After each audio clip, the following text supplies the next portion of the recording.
where you, the student, will be able to practice the skills. Before you're tested on adult and infant BLS, you will have plenty of time to practice.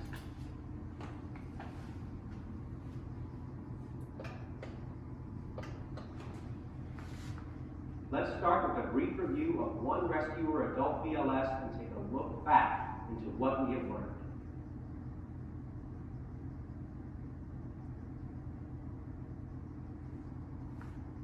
First, let's talk about the adult chain of survival. There are 5 links in the chain. It starts with immediate recognition of cardiac arrest and activation of the emergency response system. Then it moves to early cardiopulmonary resuscitation, or CPR, with an emphasis on chest compression.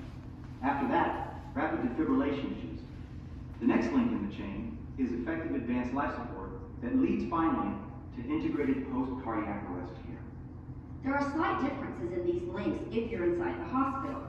The first link is surveillance and prevention of cardiac arrest, with patient monitoring and assessment by the medical emergency team or rapid response team when a patient's condition is starting to deteriorate. The next link is early activation of the code team, followed by early CPR, early defibrillation, and post-cardiac arrest care. Post-cardiac arrest care may be provided in the cath lab and ICU.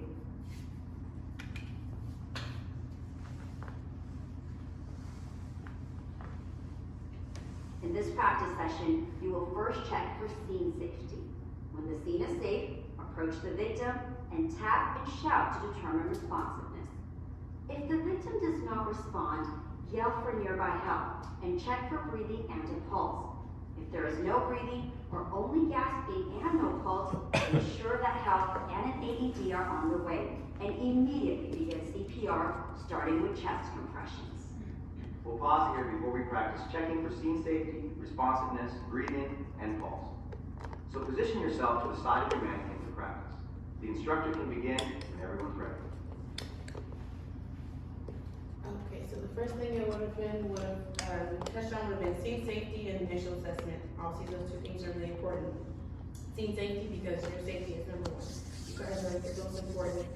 If something happens to you, let's just say, who else is going to help them, right? So making sure that it's safe for you to approach so that you can do your job and you do your job well.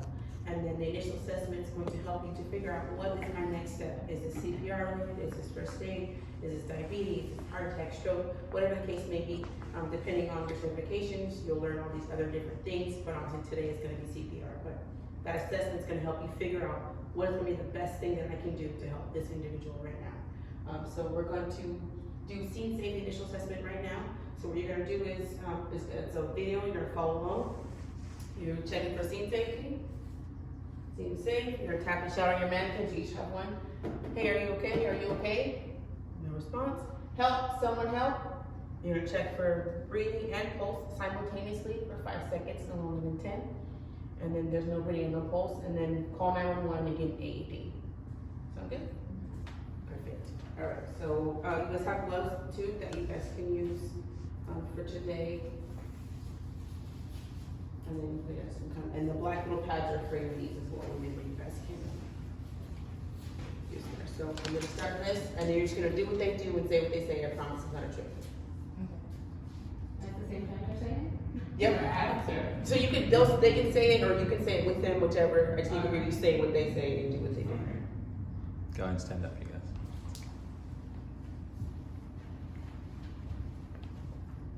So let's begin. We'll start in 3, 2, 1. Hey, are you okay? Hey, are you okay? You okay? Help! Someone help! Help! Someone help!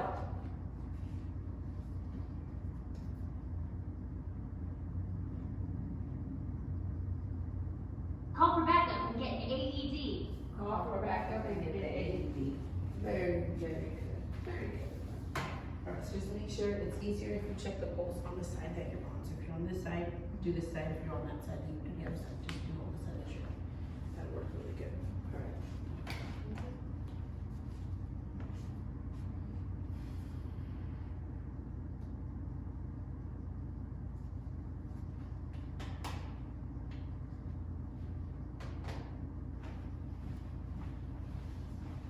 Now let's practice chest compressions. To begin, place the heel of one hand on the center of your mannequin's bare chest, over the lower half of the breastbone. Place the heel of your other hand on top of the first. Make sure that your shoulders are directly over your hands with your elbows straight. And when we start, remember to push straight down on the breastbone to get adequate depth. When you push hard and fast. You can follow along with what's on the screen as you perform the compressions yourself. You'll perform 3 sets of 30 compressions. And remember, we'll be performing compressions at a rate between 100 and 120 per minute while counting them out loud, making sure the compressions are at least 2 inches or at least 5 centimeters deep, and allowing the chest to recoil between each compression. We'll pause here to give everyone time to get into position. Okay, so we'll talk about a couple things for compressions. You have ratio, depth, speed, and technique. So your ratio is 30 compressions to 2 breaths, depth 2 inches, the speed 100 to 120 compressions per minute, and then your technique. So we talked about hand placement, your fingers laced or unlaced, preference, whichever is most comfortable for you.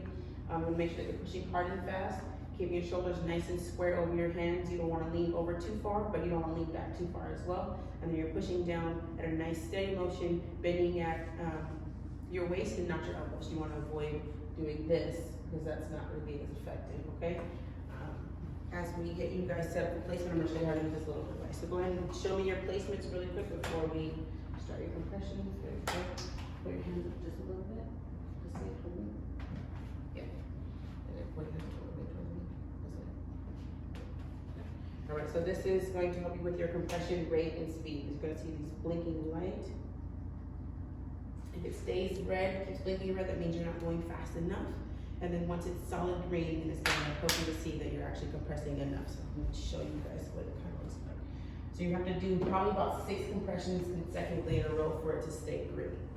1, 2, 3, 4, 5, 6. And then if I was to slow down, or if I was going too fast, it should turn green. There you go. I'm like, it should turn green. So it's helping you just to see as far as speed, how you should be going. So I have one.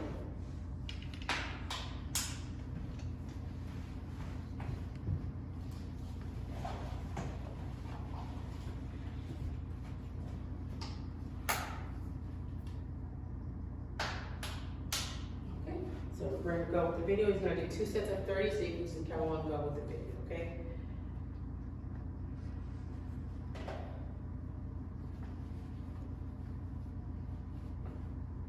Get ready. Here we go. In 3, 2, 1.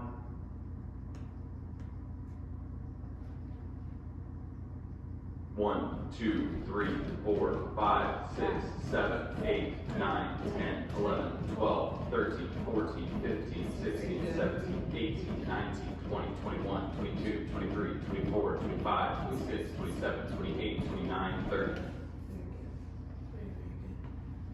1, 2, 3, 4, 5, 6, 7, 8, 9, 10, 11, 12, 13, 14, 15, 16, 17, 18, 19, 20, 21, 22, 23, 24, 25, 26, 27, 28, 29, 30.